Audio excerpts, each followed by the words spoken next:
Welcome to the roundtable, guys. Yes, we are late, but we are here. Nonetheless, we are here. And thank you guys for joining us tonight. We got Dallas Cowboy fan 1980. My Cowboys family will be here in just a second, and we're hoping fifth quarter Cowboys drops in and says what's up here later on. But let's go ahead and start it. 1980, Sunday Night Football, baby. Yeah, Cowboys, Vikings. Let's start off with this offense. Dallas Cowboys, Dak Prescott, Zeke. How's this offense gonna fare against a talented Minnesota Vikings defense? uh, I got Cowboys family coming. Hey, Cowboys family, there we go. What's up? What's up, guys? The Cowboys. Hey, What's up, I'm guys? so sorry, man. I've been sick, under the weather, man. Just trying to get myself together, man. So just Oh, good. Hopefully you're feeling better soon. yeah. I just got some kind of sinus allergy thing going, and it's just shit coming out my nose, coming out my mouth, shit coming out my ass, everywhere, man. Just everywhere. We know the feeling. Trust us. 2 weeks up and down like this. So Yeah. we good, man. We good. But to answer your question, football news. First of all, thank everybody for joining us, guys. Sorry that we're late stream. But to answer your question, big dog. Dallas Cowboys really don't have a choice this game, but to win. This is a game. This is really just like the video I made yesterday. This is a really important game. We're actually, to the media, to the other fan bases out there, we're actually playing a real team to them, So they want us, the whole world wants to see the Dallas Cowboys beat a real team. The Dallas Cowboys have to prove what they've been doing. This 2-game, hopefully 3-game winning streak. We got to. They have to prove to us, especially us, Cowboy Nation, Cowboy fans all over the world, that they can beat a good team. I mean, they're 6-3, Vikings 6-3, right behind Aaron Rodgers and Green Bay Packers. They're 7-2. They got the best running back on paper, best running back in football. On paper. He's almost at 900 yards, 5.1 average, 9 touchdowns. That's their bread and butter. They're almost, like I said in my video yesterday, they're almost like us. If we can shut that down, if we can stop that, we'll have a pretty good chance winning this game. So it's pretty much a must. Really, I know we say must-win game every week, but this is really a must-win game on different levels, because we got to beat this team, because we don't. The Cowboys, that same comment is going to be floating around. Cowboys can't beat a real team. They can't beat a real team, So that's probably one of the most important reasons why they need to win. I mean, they need to win so we can remain number one in the NFC East and go on to. We're 5-3 now. We'd be 6-3 if we win tomorrow night. But that's just got to do it, man. I don't know if you guys have gotten into how they can do it or what. I'm not going to go that far just yet, but that's just my opinion on tomorrow night's game. My Cowboys family, your initial thoughts on just the offense for the Dallas Cowboys, Dak Prescott, Ezekiel Elliott, your thoughts on it. How are these guys going to fare? Because fifth quarter Cowboys made a video just today, actually, or yesterday, that this game's pretty much on Dak to go out there and ball. So what do y'all guys think? Baby, go ahead. You can go first on this one. I know that you are probably going to get a little upset at me saying this, but the Minnesota Vikings interior D-line, being what it is going into this game, I actually put this game more on Zeke. I think that our run game is going to be the driving force of this game. I think that, this game will be won on the ground. Again, Zeke's got to get the ball. I want to see Pollard getting the ball. Honestly, I think Dak might even run it a little more than normal. Again, he'll slide, but I think that this is not going to be a game where Dak wins it in the air. Not because he can't, but because he won't have to. Overall, I just think our offense will have a good game. Again, not putting down this defense at all. I do think, Dak is going to have an interception in this game, because this is the type of team that we're playing, and our receivers as well seem to be dropping a lot of passes. So, this is one of those moments where I think that overall it will be a team effort. I think we will still come out on top. But yeah, I'm putting this one almost completely, again, offensive line, do what you do. Like Zeke gave you all the credit, but Zeke, this run game, they're the ones that have to take us into the promised land. I agree. I think that with the interior loss of Linville Joseph, we've been talking about him over and over, how important this guy is to the Vikings on their interior run stop. He is huge. Now they got a guy, Jaleel Johnson, who's not even he sucks, plain and simple. He's replacing him. The other guy, is a step on something. He's another guy that's not really that good. They got a weak interior defensive front right now, and their linebackers generally are undersized, a little quicker, I would say. Eric Kendricks is really good in coverage. They got Anthony Barrs, who's good. He's a hitter as well, but they're not the biggest linebackers. Our linemen in the interior get to that second level, knock out those front guys, and get to the second level. I agree with Fiance 100%. The run game is key in this game inside. Now, of course, outside you got crazy man Everson Griffin, number 97, and you got a dominator in Daniel Hunter, number 99. These guys, Daniel Hunter has 8.5 sacks. He has 10 tackle for losses. This guy's a disruptor. He's like the tank of their team. So you got to watch for him. He's against Lyle Collins. He's got to get blocked in the passing downs, especially, but he can wreck the run game as well. That's why you want to stay in the inside, I believe, interior. And the other side with Tyron Smith, he's going up against Everson Griffin, who is also a demon pass rusher. They probably have the best pass rushers in the league. And again, with Daniel Hunter stopping the run, he's another factor. But I believe you keep him contained on the outside, let him overrun it. You get in the middle, you run Pollard, you run Zeke, you get the running game going. You got to hope the play calls also kind of favor that. You got to get creative running plays, which I believe you will have with Kellen Moore having more footprints. But when you turn to the passing part of this, you want to expand on what DJ said.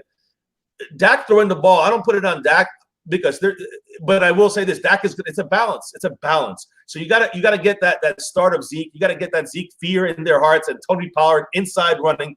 But Xavier Woods is having a subpar season. Xavier Woods. Xavier Rhodes. Okay. Sorry, Xavier Rhodes on the Vikings defense having a subpar season, number 29. And he's a guy used to fear out there. Not that much this year, and really he's been kind of on a slide downhill. The other cornerback, Trey Waynes, he's a guy who's been banged up.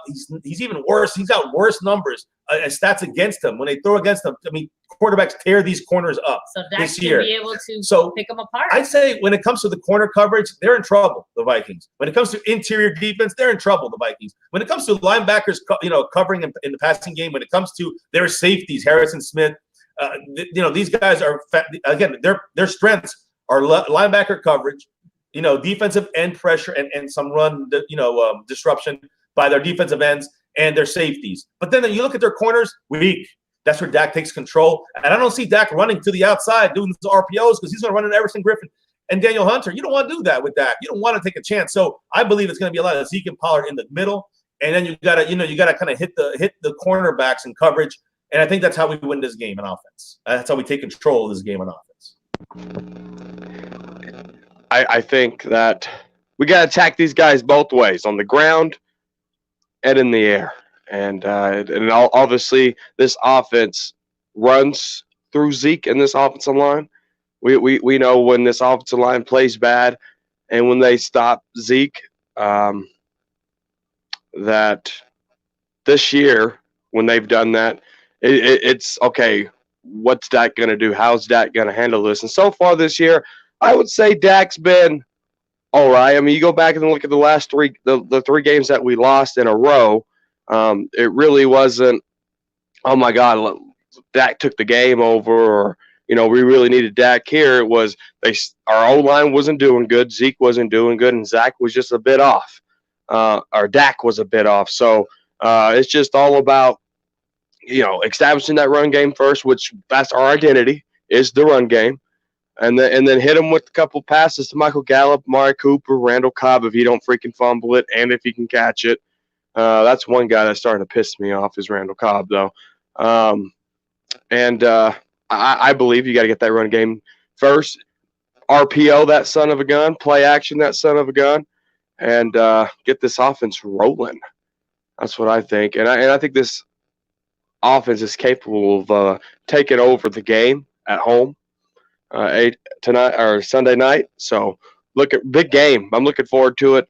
This Cowboys offense can be exciting, but it can be dull too. And I'm hoping that these guys come out sharp in 1980. Hope these guys come out sharp. Yeah, I agree. They're with them having a weak secondary. I'm going to look forward to them running a lot of cover 4 defense, just having their corners going back because they know the power that the Cowboys possess in our pass receiving game. They know our guys can go downfield and make something happen, so they're going to put their guys back, and that's where Zeke comes in at. Zeke's got to have a field day. Lions got to have a field day. We're playing at home, so we play really good at home. Communication-wise is there. And this is going to be a big game for Zeke. I just got a feeling about that because if you're sending everybody back and you're scared to get beat down deep, that leaves a lot for the play action and the run game, period. So with Dak being able to run the ball too, they're just not really a threat on defensively, you know. I got a really good feeling. I don't want to jinx anything, knock on wood, but I got a really good feeling that the Cowboys are going to find a way offensively to take over this game. We just got to make them one-dimensional by stopping Cook. Once we get him out of the way, we'll pretty much and get First Cousins, get him flustered. The hot boys get to him. They did a really good job last week, making some things happen. The thing I'm really worried about is the first quarter, starting off. We got to start off early. If we can shut down Saquon Barkley to 28 yards rushing, no touchdowns, we can shut down Cook. So I think it's going to be a pretty good game for us. Like I said, I don't want to say any scores or numbers or anything, but the Dallas Cowboys, they got to move the chains on third down. Those are my 3 things. Move the chains on third down. Get creative and score in the red zone, and 3 and out on defense. If you do those 3 things, that's any game, not just the Vikings. That's any game. If you do those 3 things, you can win football games. And last but not least, are the penalties. Can't happen. Can't happen. You cannot allow a team to. Teams tend to, even trash teams, they tend to get rejuvenation from a penalty. That's all they need to get in the rhythm, to get some confidence back on their side.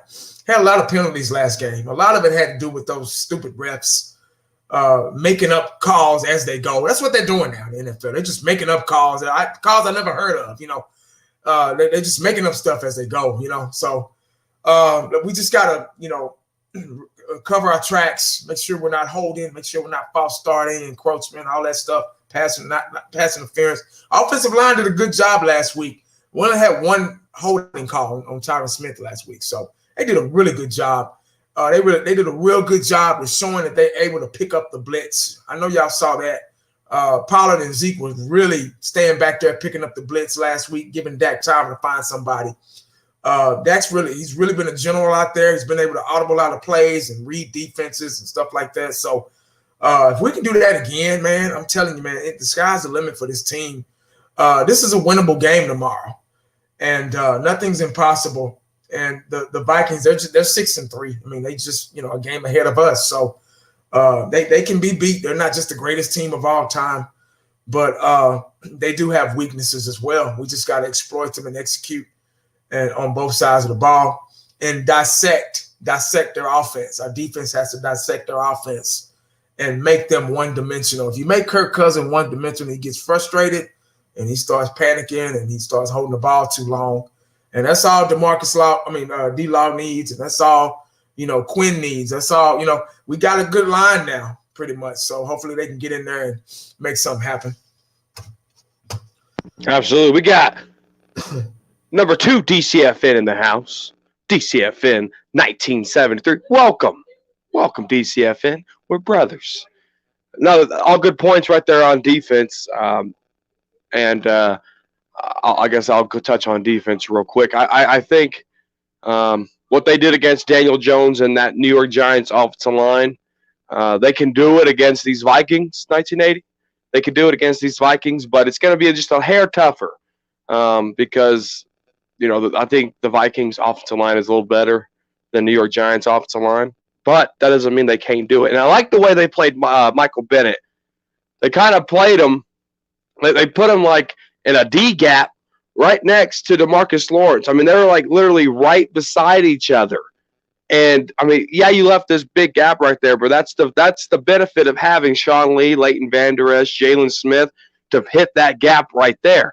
So people at home might have thought, man, they're going to run it right there with Michael Bennett and Lawrence here, but you can't do it like that. And that we held Saquon Barkley at 36 yards, probably one of the best top 5 linebackers or running backs in the National Football League. So I like the way they utilized Bennett. He actually got a sack. He was getting pressures, like 4 pressures, a sack.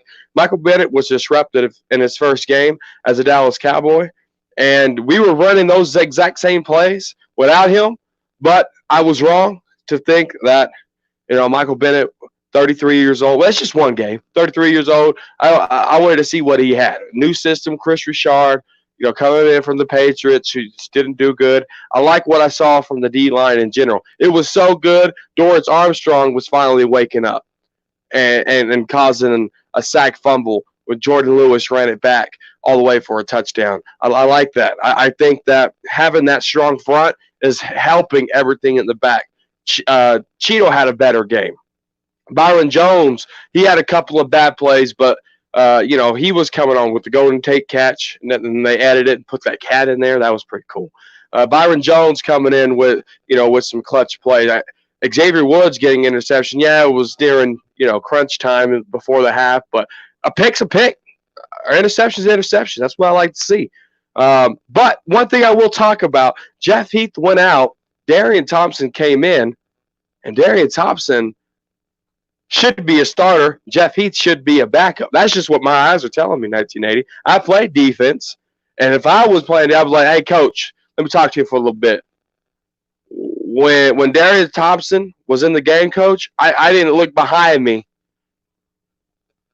when the ball was in the air because I knew Darian Thompson. When Jeff Heath is back there, I'm already trying to get a 20-yard head start because it looks like Jeff Heath's probably going to be missing a tackle. Like these guys need to start talking to their coach. Darian Thompson looks like the starter. Jeff Heath looks like the backup. But Kirk Cousins, he's Kirk Cousins, guys. You get him flustered, he's gonna fluster it up. He's gonna cough it up. He's gonna throw those picks. He can use his legs to run the ball. We gotta keep him inside the pocket. He can get you on a deep ball. We gotta disrupt him so that deep ball ain't accurate. And then we got to stop Dalvin Cook. Dalvin Cook, I mean, he's having one hell of a year. I play a Minnesota Vikings fan in my fantasy league. He drafted Dalvin Cook in like the 6th round, complete steal. And I'm like, who the hell is this guy? He's like, wow, he's got a ball. He's been putting up points for this guy like nobody's business in our fantasy league. So Dalvin Cook's doing some really good things this year. Obviously, he's a Minnesota Vikings fan, so he knew a lot more than I did about him. But my Cowboys family, you're on deck. Can you Alfred Morris it? Alfred Morrison. Oh. Yeah, maybe Home run. Hit it out of the park. Yeah, maybe you start off with a defense. I got some thoughts on this. To me, again, obviously, whole defense has to show up. Great game last week. Oh my goodness, it wasn't even last week. Just this Monday against the Giants. Fantastic job. I do think Bennett was someone said in our chat. They said Bennett was the goon we needed for sure. The energy, the life that he brought back into our defense, like even just like playing aside, like he definitely re-energized that defensive line, and everything else seems to have fallen into place outside of that. But I think one key piece that's coming back into place is LVE.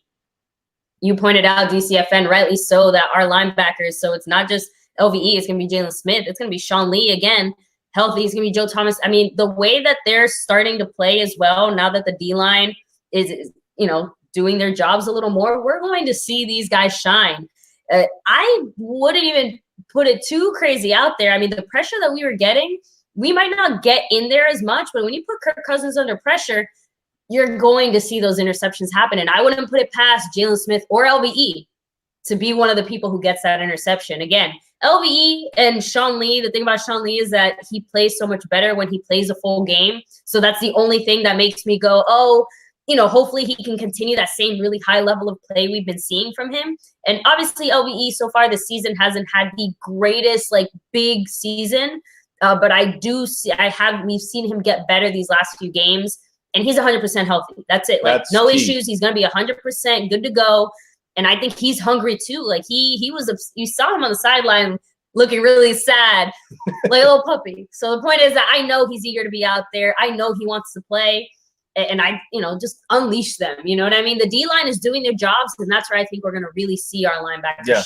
I mean, I think that, stopping Dalvin Cook's got to be the number one thing. When we had tasked to perform, and I said this the last roundtable, the run before that, and the one before that, we have a task to perform stopping Alvin Kamara. We stop Alvin Kamara. When we have to stop Le'Veon Bell, we stop Le'Veon Bell. When we have to stop, Saquon Barkley, we pretty much stop Saquon Barkley. So even win or lose, we do. When we have a task at hand, we do seem to fulfill that, whether it's Sean Lee or LV in the game. So I feel good about stopping Dalvin Cook, or at least slowing him down some. When it comes to Stephon Diggs, I know we didn't really touch on him, but he's not an Adam Thielen type guy. Adam Thielen's not playing this game. Yeah. You look at and that's a big loss for them. When you look at Stephon Diggs, he's a home run hitter. He's the guy that's the big play guy. He's not your consistent catch guy. He's gonna get open consistently. He breaks the big play. So I believe you gotta attach Byron Jones to his hip. And I think you don't want Cheeto up on Stephon Diggs. That's, I think, that's a big scare for me. Now, we could talk about the defensive backfield all day. We know that there's some issues there. A lot of that, I believe, has to do with the front four in the past, not this last game, but in the past, not getting to the quarterback. But when you look at the way we play defense, 37% of the time we play cover 3 defense, which is more of a man deep. I mean, more of a zone defense, the deep 3. The league average is 21%. We do man 1 coverage 31% of the time, and cover 2 16% of the time. When we're in zone, we do almost 3 times better than when we are in man. I'm just giving you a background of this defensive back. Whether we're pressing, or whether some little blitz here, blitz there, we don't blitz that much, and that's the reason why we need our front four to do what they got to do with Marinelli's style of defense. Front guys, without blitz, we blitz like I think we're 6th least blitzing team in the NFL, but we by far produce the most when it comes to the pass rush win percentage, and that means that we win. When we go in with our 4 guys, especially recently, we've been destroying teams with just 4 guys. So, yes, blitzing a guy is important, but let's be real. Marinelli's not going to do it too much. Well, we win with 4 guys, and Bennett being being inserted into this rotation, that is going to make the defensive backs look better. That's going to cause interceptions like Xavier Woods last week. I mean, that was pressure, but he knew they were coming. We were pushing the pocket back. And like DCFN said, the Kirk Cousins, guys, his numbers are elite-like. When the pocket is clean for him to throw the ball, we have to be disrupting them. But we got to stop Dalvin Cook, and we got to get that pocket dirty. We got to get in there, be disruptive. Bennett, Quinn, Tank, they got to get in there. Their offensive line is better than the Giants, but not crazy better. And I think that we can. They have more weaknesses, I believe, when it comes to their outside guys, or I'm sorry, their inside guys. To me, are a little more weaker. We need to get that pocket and mess with the pocket. Our interior defense can outdo their interior offensive line.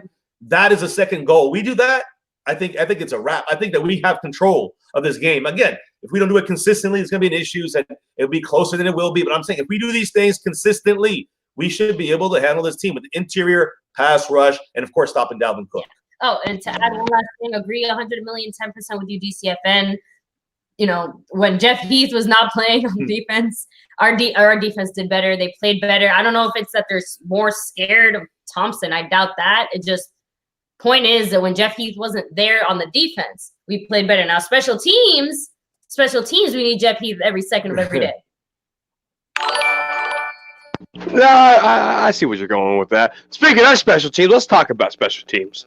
It was brought to my attention, and I didn't know this, when me and Cowboys blog, we did our podcast. It was brought to my attention that Jason Garrett wanted Brett Maher to kick the ball towards 1 yard in the end zone or 1 yard out of the end zone. They wanted the Giants to return it.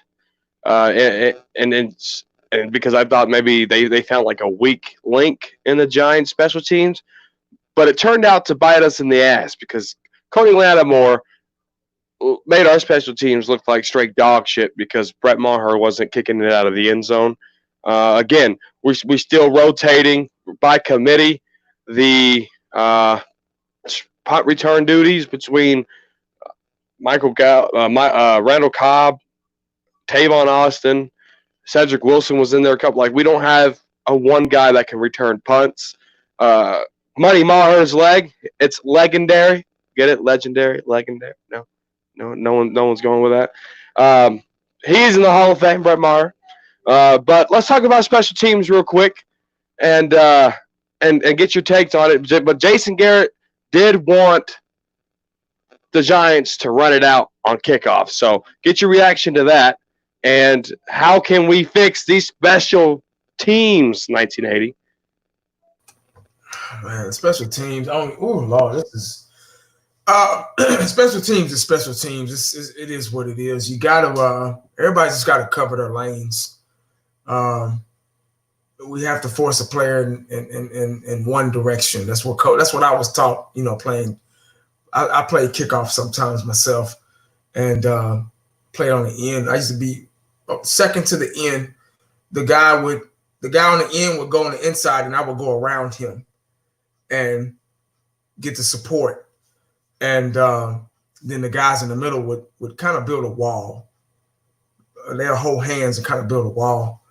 I see the Dallas Cowboys doing that every now and then. And it's just a matter of having the right guys out there and being able to shed blocks and being able to keep their lanes. I mean, that's all. I really don't have too much to say about special teams. Maher is going to be Maher. He's going to miss some. He's going to make some. He's going to miss the close ones and make the big ones. Hopefully we'll have Jeff Heath back because he's a beast on special teams. He's the Bill Bates of this defense. One thing I will say about the defense that I didn't say is you're going to see a lot of situational alternating. Now, especially if LVE comes back, because they have to realize when to put Sean Lee in there, because Sean Lee did a great job.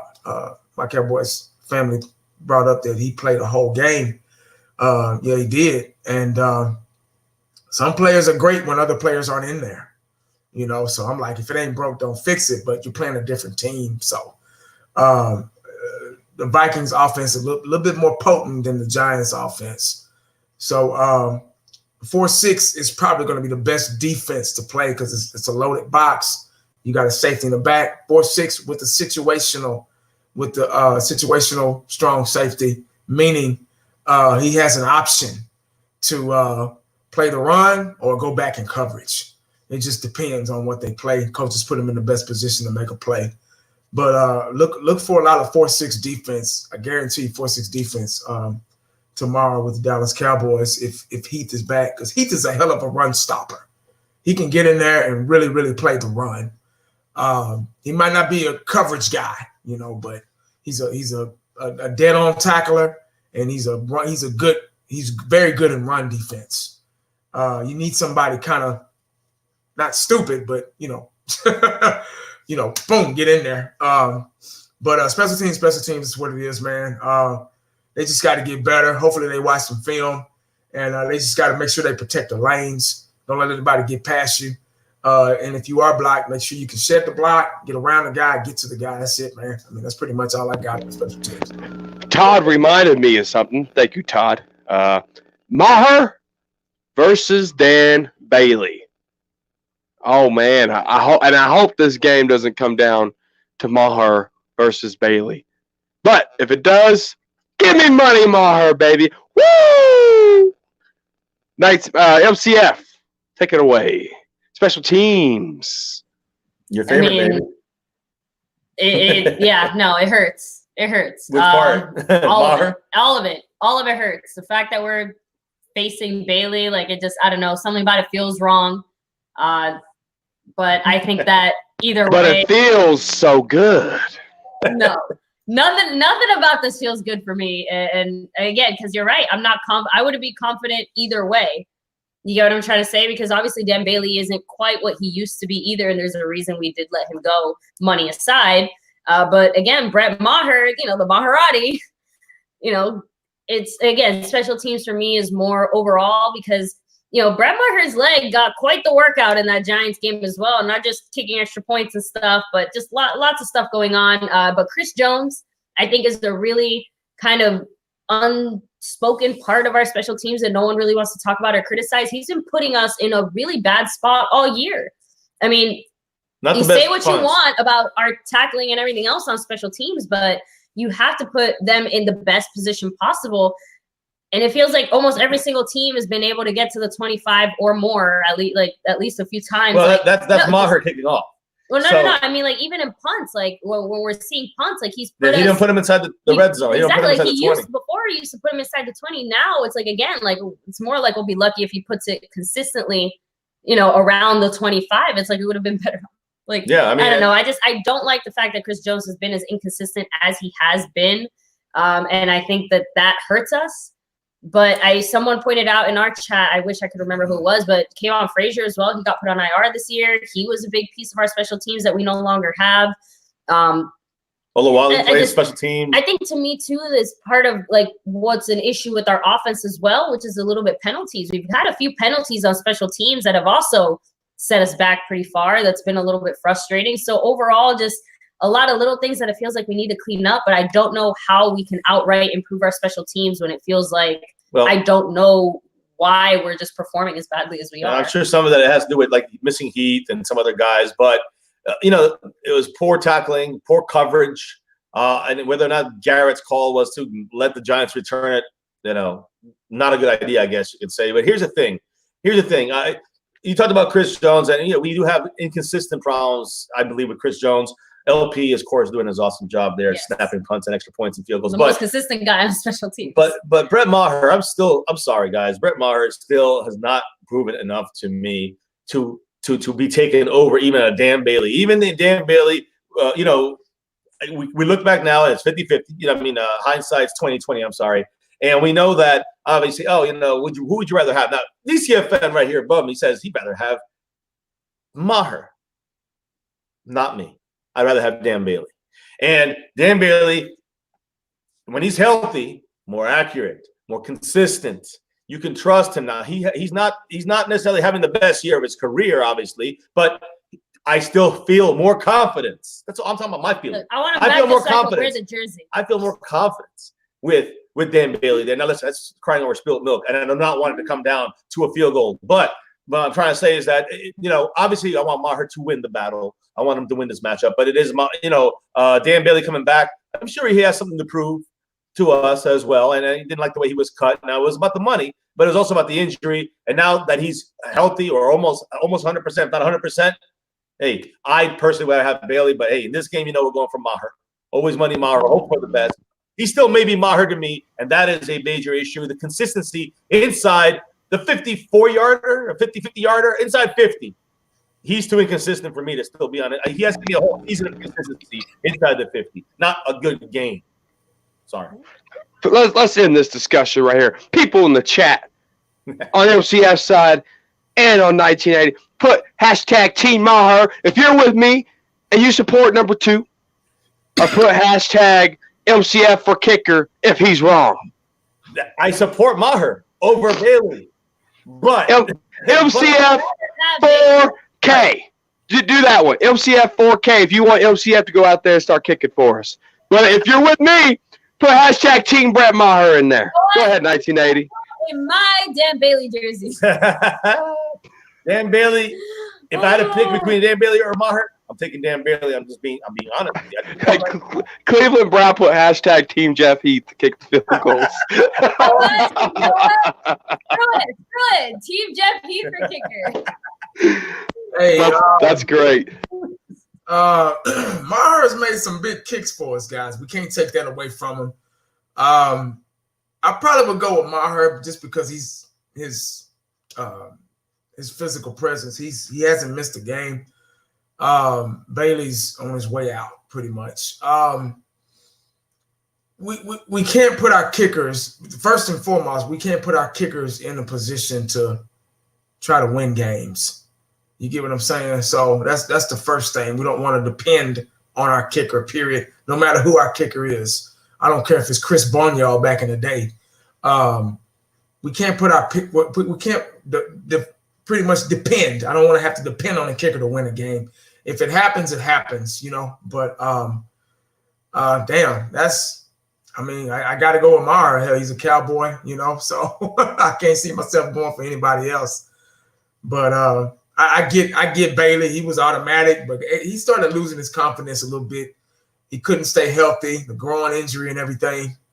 I got to stay. I mean, shit, I got to go with Maher, man. I'm sorry. Now, let me say something though. I'm going Maher. I'm just saying that do you feel comfortable and confident in Maher? We're talking about Dan Bailey. When we thought back to Dan Bailey, comfortable and confident were two words associated with Dan Bailey. Do you feel that way with Maher? The answer is no. Nobody. Yes. He did not. Well, he did not feel it. I get you. You're one of the very few because let me tell you why. Maher don't feel comfortable with it. There's no way you can feel comfortable. Let me tell you why. Let me tell you why. In a 3-game losing streak, I did the math, I did the numbers. I got it all down. In a 3-game losing streak, Brett Maher had 17 points. Dak Prescott had 18. Stop the shit. He was one field goal away from having more points than Dak Prescott. That means nothing. 17 points. That means the play 18 points from your quarterback. The execution was not working. That's what it means. Hey, I'm just letting you know what the points were. All right. 17 for Maher, 18 for Dak. So the couple of field goals that he did miss in those 3 winning streaks. Which let me tell you this. I think we really put Brett Maher in situations that this offense shouldn't put Brett Maher in. Yeah. I just said that. I said play calling. Some of his play calling execution that we did not get first downs or touchdowns, and we had to rely on a 35-yard kick that he shanked. What's the kickoffs? What is the kickoff? About 32 yards? Or an extra point? I mean, 32. The extra point, 32. How many kicks has Maher missed? Maybe like 4. How many games have we played? How many games? I think he's missed more than 4, and he's missed some. I'll look it up. He's missed a couple from 50s, and he's missed a couple from the 40 and 30-yard range. So a couple plus a couple equals 4. 7% to Maher's 72.2, but Dan Bailey's longest field goal this year was only a 50-yarder. I'll take it. Bailey is more consistent this year. Yeah. A lot more. And how many more attempts? Who has more attempts? Or more. What? Who has more attempts? Doesn't matter. That's why we do it by percentage. We're doing the percentage. We're doing the percentage. 86 to 72. And again, yes. It's bad. If we make Brett Maher kick more kicks, that's bad. That means we're not scoring touchdowns. And that's what I'm trying to say. And that is what I was saying.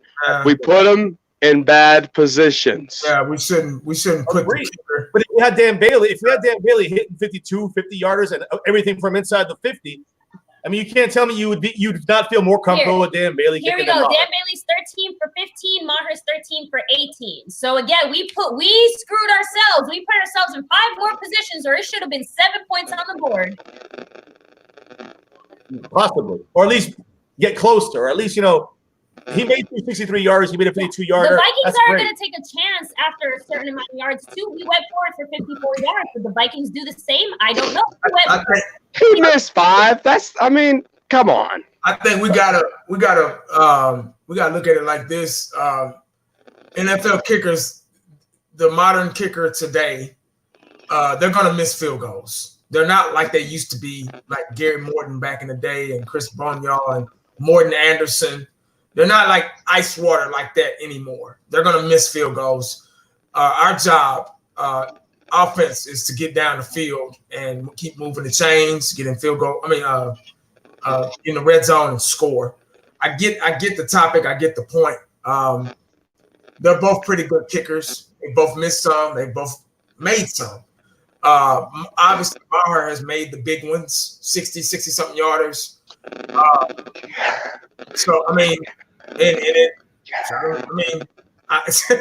We can keep back and forth, but it is what it is with a kicker, man. Dan Bailey missed 2 extra points. Dan Bailey missed 2 extra points this year. Brett Maher, goose egg, baby. Thank you, Todd, for the fact check. Let's not forget the one he banged off the goalpost. Did he make it? Did he make it? Liskins. Did he make it? Do you think he'll make everyone? Damn right. I hope he makes everyone. Yeah, he'll probably miss one tomorrow.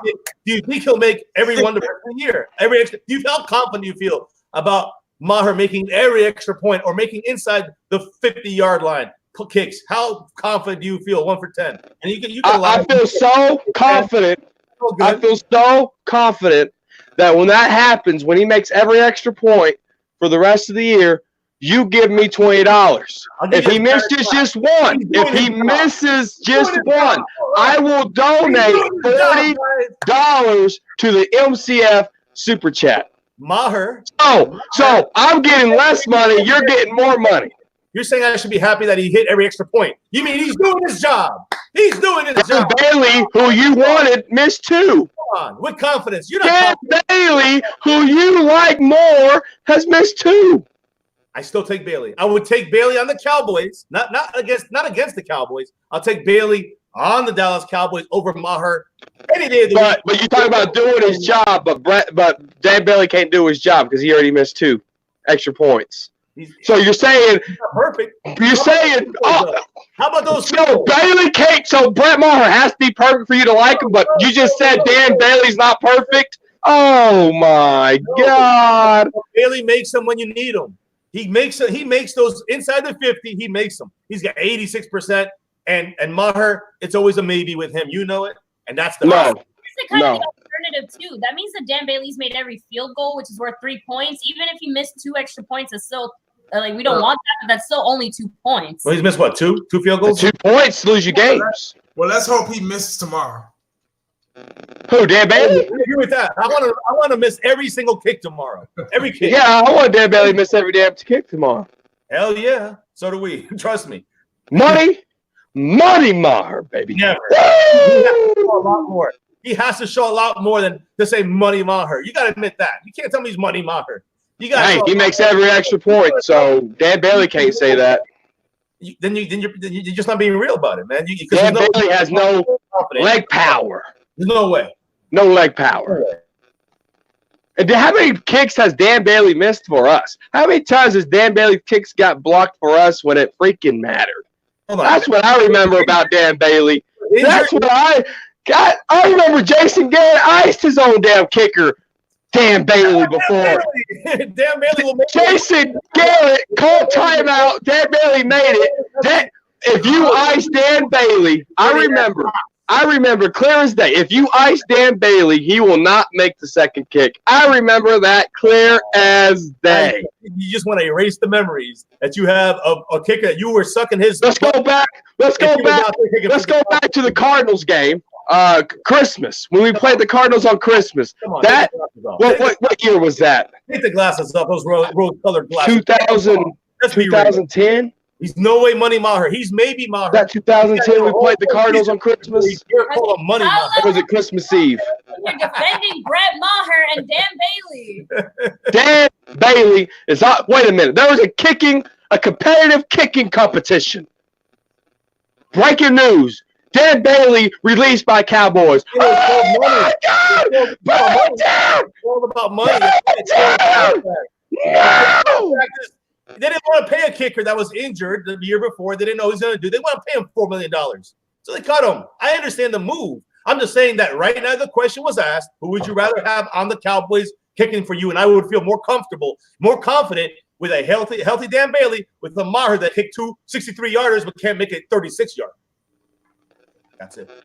All I know is the whole chat disagrees with you. They're hashtag Team Maher. I'm hashtag Team Maher. I just think that Dan Bailey's better.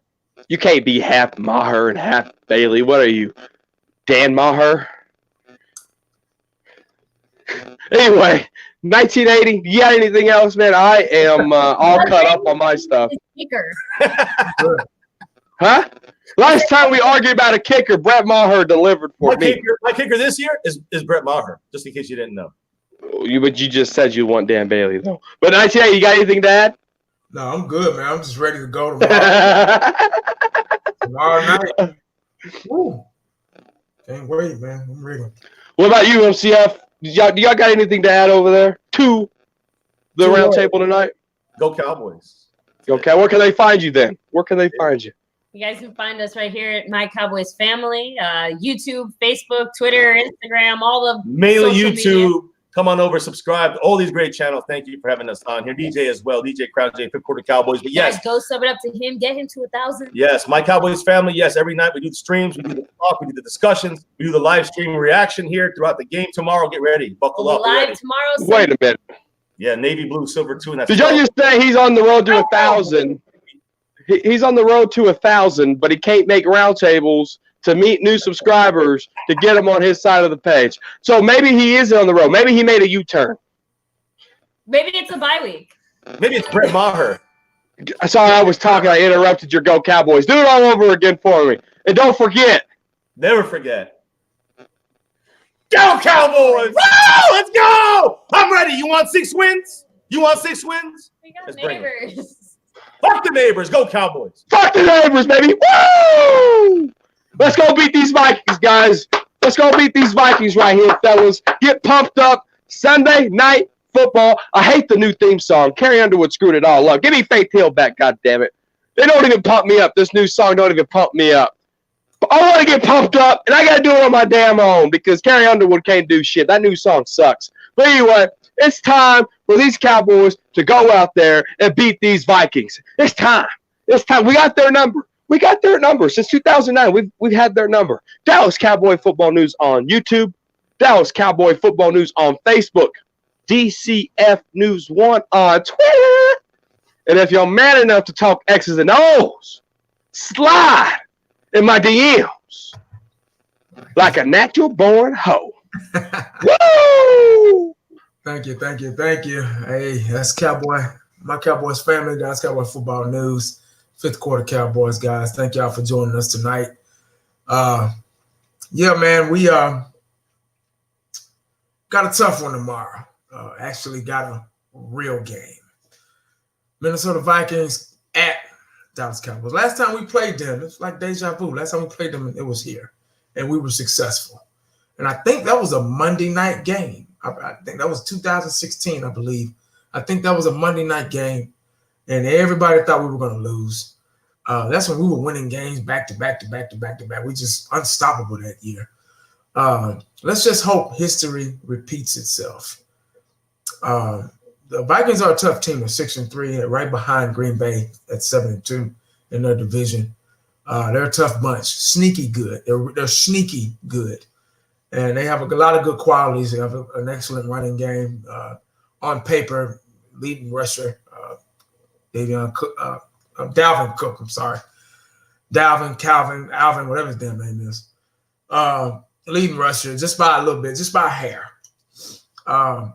If Zeke keeps playing like he's playing, he's going to catch him. So, guys, this is a win we really desperately need. Like, seriously, I know we say that all the time, but we really need this one just to get everybody off our asses about us not playing anybody. It'll really close that door, if we finally beat the Vikings, and they'll probably find something wrong with them. Oh, they had a bag. Y'all still haven't beat nobody. Cowboy fans, we never can get a break. Everybody hates us. Everybody loves us. That's why we're America's team, because even you got people from other fan bases on our pages, on our live streams, on our videos. So that'll tell you something right there.